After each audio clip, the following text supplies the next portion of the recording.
Assalamualaikum. Apa kabar anak soleh dan soleha? Semoga hari ini kita semua dalam keadaan yang cukup baik.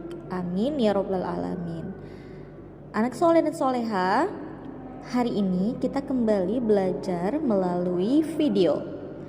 Hari ini kita belajar tema 4G, subtema 2, PB 4 sampai PB 6. Sebelum kita belajar, alangkah baiknya kita membaca doa terlebih dahulu. Yuk kita baca bersama-sama. Rabbi zidni ilma warzuqni fahma. Ya Allah, tambahkanlah ilmuku dan petinggilah kecerdasanku. Amin ya rabbal alamin. Oke, anak soleh dan solehah, hari ini kita belajar subtema 2, pembelajaran 4 sampai pembelajaran 6. Masih dengan judul Indahnya Keragaman Budaya Negeriku. Untuk pelajaran yang pertama di hari ini kita belajar tentang keragaman pakaian adat di Indonesia. Setiap provinsi di Indonesia memiliki pakaian adat. Pakaian adat disesuaikan dengan kondisi alam dan sosial masyarakatnya. Biasanya, baju adat dipakai pada acara-acara tertentu, seperti pesta adat atau pernikahan. Pakaian adat umumnya terdiri dari baju, celana, penutup kepala, perhiasan, dan juga senjata tradisional. Berikut beberapa contoh pakaian adat di Indonesia.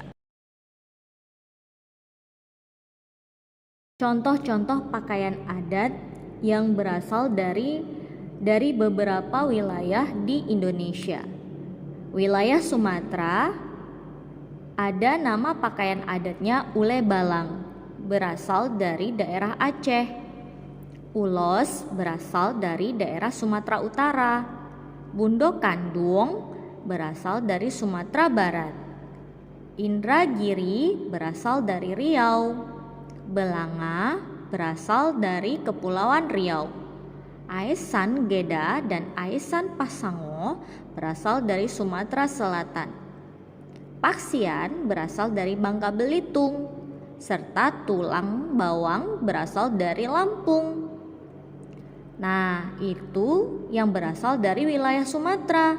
Sekarang kita belajar nama pakaian adat yang berasal dari wilayah Jawa. Ada baju pangsi, berasal dari Banten. Pakaian adat Betawi berasal dari DKI Jakarta. Kebaya berasal dari Jawa Barat dan Jawa Tengah. Kesatrian berasal dari DI Yogyakarta. Dan pesaan berasal dari Jawa Timur. Nah, berikut pakaian adat yang berasal dari Kalimantan. Baju perang berasal dari Kalimantan Barat. Baju pengantin Bagajah berasal dari Gamuling. Baular lutut berasal dari Kalimantan Selatan. Berikutnya, pakaian adat dari Sulawesi. Biliu berasal dari Gorontalo. Pakaian adat suku Tolaki berasal dari Sulawesi Tenggara.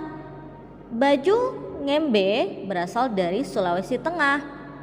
Baju bodo berasal dari Sulawesi Selatan. Dan pakaian adat Mandar berasal dari Sulawesi Barat. Kali ini kita ke Maluku. Di Maluku ada nama pakaian adatnya baju cele, berasal dari Maluku. Dan pakaian Manteren Lamo berasal dari Maluku Utara. Terakhir, kita ke Papua. Di Papua ada nama pakaian adatnya pakaian adat Ewer, berasal dari Papua Barat. Dan pakaian adat Papua berasal dari Papua. Nah, itulah contoh dari beragam pakaian adat yang ada di beberapa wilayah di Indonesia. Anak soleh dan solehah, tadi kita sudah belajar nama-nama pakaian adat yang ada di beberapa wilayah di Indonesia.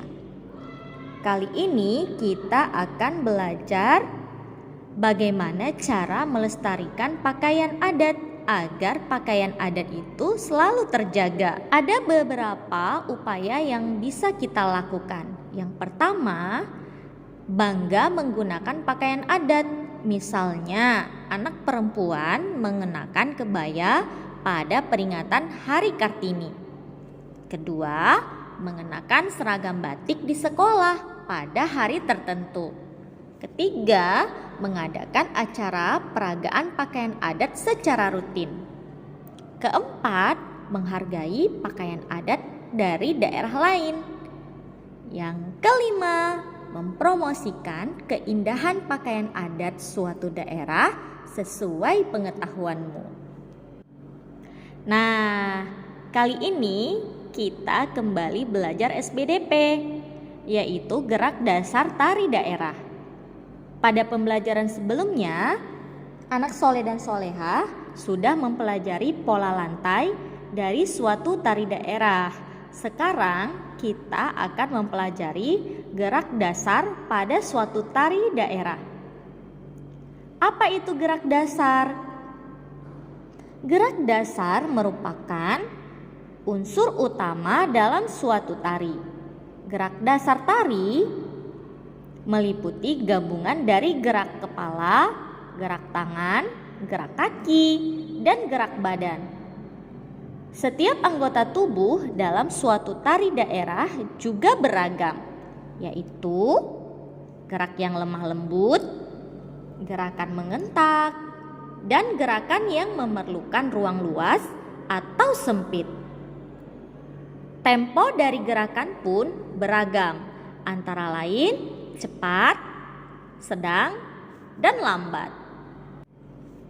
Selain rumah adat dan pakaian adat, Indonesia juga kaya akan kesenian daerah. Misalnya seni tari, lagu daerah, alat musik, upacara adat, dan seni pertunjukan. Setiap provinsi memiliki kesenian daerah yang harus dilestarikan. Salah satunya adalah seni tari yang biasanya ditampilkan saat upacara adat tertentu. Keragaman kesenian daerah yang dimiliki di Indonesia dapat kita lestarikan melalui upaya-upaya berikut. Pertama, menghargai kesenian yang dimiliki oleh daerah lain. Kedua, mempelajari seni tari dan alat musik daerah lain dengan bersemangat. Ketiga, mengenal seni pertunjukan daerah kepada orang lain. Keempat, menghafal dan menyanyikan lagu daerah dengan bersemangat.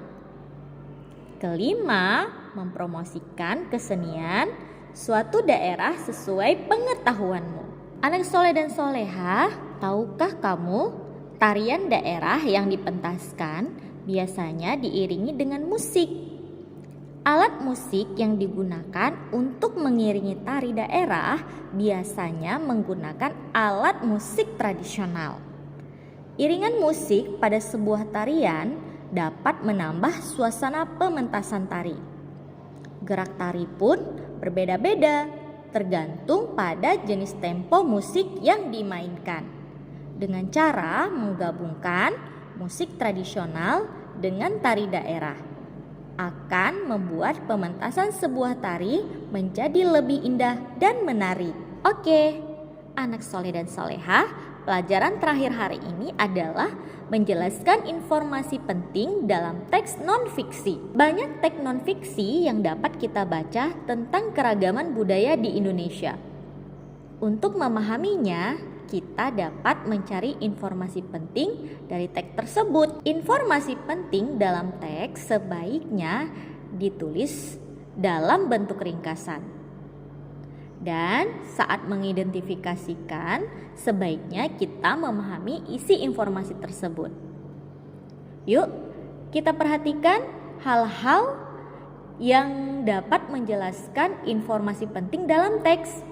1. Jangan mengurangi atau menambahkan informasi di luar isi teks yang dibaca. 2. Jika ada kata sulit, carilah artinya terlebih dahulu, lalu jelaskan arti kata tersebut menggunakan bahasa yang mudah dimengerti. 3. Catatlah dan jelaskan bukti atau fakta yang mendukung isi teks. 4. Jangan menggabungkan informasi yang didapat dengan tanggapan atau komentarmu tentang teks tersebut. 5. Gunakan bahasa yang santun dan mudah dipahami oleh orang lain.